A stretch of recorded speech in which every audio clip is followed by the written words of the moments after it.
میں چونکہ سیاست کی شد بدھ نہیں ہے مجھے، معیشت کی نہیں ہے، میڈیا کے متعلق زیادہ میں اپنے شعبے کی بات کروں گا۔ اس کے متعلق میری یہ بالکل آپ سمجھیں کہ سوچی سمجھی رائے ہے جس کا میں اظہار کرنے لگا ہوں۔ نمبر 1، ٹیررزم فوج اکیلی ختم نہیں کر سکتی، بلکہ اگر میں یہ کہوں کہ فوج کو اس میں لیڈ بھی نہیں لینی چاہیے، اس کی لیڈ بھی بنتی ہے سیاستدانوں کے پاس اور معیشت دانوں کے پاس اور میڈیا کے پاس۔ تو یہ بات میرا خیال ہے کہ یہ میری ایک کنکلوژن ہے۔ دوسری کنکلوژن یہ ہے کہ یہ کام صرف لوہار کا نہیں ہے کہ اب ہتھوڑا مارے، یہ کام سونار کا بھی ہے جو کہ بڑی باریکیاں اس میں تلاش کر کے صحیح بات کا پتہ لگائے۔ تیسری بات یہ ہے کہ جس علاقے میں ٹیررزم ہو رہا ہو، اگر آپ اسی علاقے کے لوگوں پر تہمت لگا دیں کہ آپ ٹیررسٹ کے ساتھ ہیں تو ٹیررزم کبھی بھی ختم نہیں ہو۔ یہ باتیں تو میں ٹیررزم کے متعلق کہہ دی، اس کو بھی یہاں میں ختم کرتا ہوں۔ دوسری بات یہ ہے کہ جو یہ فورم ہے اس کی ایک بڑی افادیت ہو سکتی ہے مالک صاحب اگر ادھر موجود ہے، کہ ہم کم از کم یہ احساس دلا سکتے ہیں اسٹیک ہولڈرز کو کہ آپ کا ڈائلاگ کرنا کیوں ضروری ہے، اور وہ میں بھی بات کر دیتا ہوں۔ دیکھیں، جب ہم دیکھتے ہیں عرب اسپرنگ کو، یہ جتنے ملک ہیں عراق، لیبیا، نائجیریا، سیریا، یمن، سوڈان، تو ہمیں ایک خاص پیٹرن نظر آتا ہے، ایک خاص ڈیزائن نظر آتا ہے کہ سوسائٹی میں گروہ پیدا کیے جائیں، ان گروہوں میں بہت زیادہ بدمزگی پیدا کی جائے اور اتنا پوائزنس کر دیا جائے کہ بالکل ان کے آپس میں بات چیت کرنے کے امکانات ختم ہو جائیں۔ ایک طرف آپ کا ساتھ اسٹیبلشمنٹ کو کھڑا کر دیں، دوسری طرف باہر کے لوگ اس کی مدد کرنا شروع کر دیتے ہیں اور ایک سول وار کی کیفیت شروع ہو جاتی ہے اور وہ ملک تباہ ہو جاتی ہے۔ جتنے ملکوں کا میں نے نام لیا ہے یہی پیٹرن چلا ہے اور اسی طریقے سے تباہ ہوئے ہیں۔ اب آپ اپنے علاقے میں دیکھ لیں، پاکستان کے متعلق ہے، ہم اندرونی باتیں تو کر رہے ہیں، ایک اور بڑا نیگیٹو سٹیک ہولڈر ہے، وہ ہے پاکستان کے دشمن۔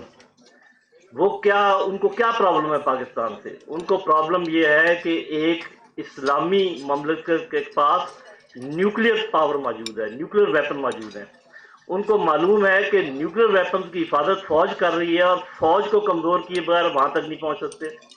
فوج کی کمزوری کے لیے ضروری ہے کہ عوام اور فوج میں ایک خلیج پیدا کی جائے، اور وہ کسی حد تک پیدا پہلے بہت زیادہ ہو گئی تھی، کچھ کمی آئی ہے لیکن ابھی بھی موجود ہے۔ تو یہ وہی پیٹرن ہے۔ تو وہ سٹیک ہولڈرز جو یہ سمجھتے ہیں کہ وہ اپنی اپنی ضد پر اڑے رہیں گے اور آگے کام نہیں کریں گے اور سیلف رائٹسنس کے موڈ میں آئے ہوئے ہیں، وہ اس بات کو سمجھیں کہ آپ بھی کٹ پتلی ہیں ان بیرونی طاقتوں کے ہاتھ میں جو آپ کو لڑوا کر یہ ہدف حاصل کرنا چاہ رہے ہیں جس کا کہ میں نے ذکر کیا ہے۔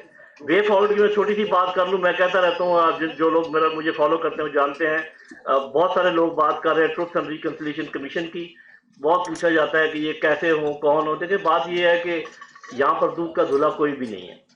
تمام سیاسی پارٹیاں، میڈیا، جوڈیشری، فوج، سب نے بڑی بڑی غلطیاں کی ہیں اور سب کو ماننا پڑے گا کہ ہم سے غلطی ہوئی ہے، ایک لائن لگانی پڑے گی کہ اس کے بعد ہم یہ غلطیاں نہیں کریں گے۔ اور غلطیاں میرا خیال ہے دو ہی ہیں اور بہت بڑی جو میری نظر میں آتی ہیں۔ نمبر 1، فورن ڈکٹیشن، لیٹ اس ٹیک نو فورن ڈکٹیشن۔ اس میں یہ کہنا آسان ہے، کرنا مشکل ہے، لیکن بہرحال یہ ایک غلطی ہے۔ دوسری غلطی، کانسٹیٹیوشن اور لا کے مطابق ملک کو چلائے۔ تو یہ ایک لائن لگا لے، پیچھے کی معافی تلافی کریں۔ اس پر لوگ بہت تنقید کرتے ہیں، معافی تلافی کیسے کر لیں، انہوں نے تمہارے قتل کیے ہوئے۔ ارے بھائی، اگر آپ نے یہ لسٹ بنانی شروع کر دی کہ انہوں نے آپ نے قتل کیے تو آپ نے جو کچھ کیا ہے وہ پھر لسٹیں لمبی ہو جائیں گی۔ جب تک آپ ایک لائن لگا کر آگے چلنے کا نہیں کرتے ارادہ، میرا خیال ہے آگے چلنا بہت مشکل ہے۔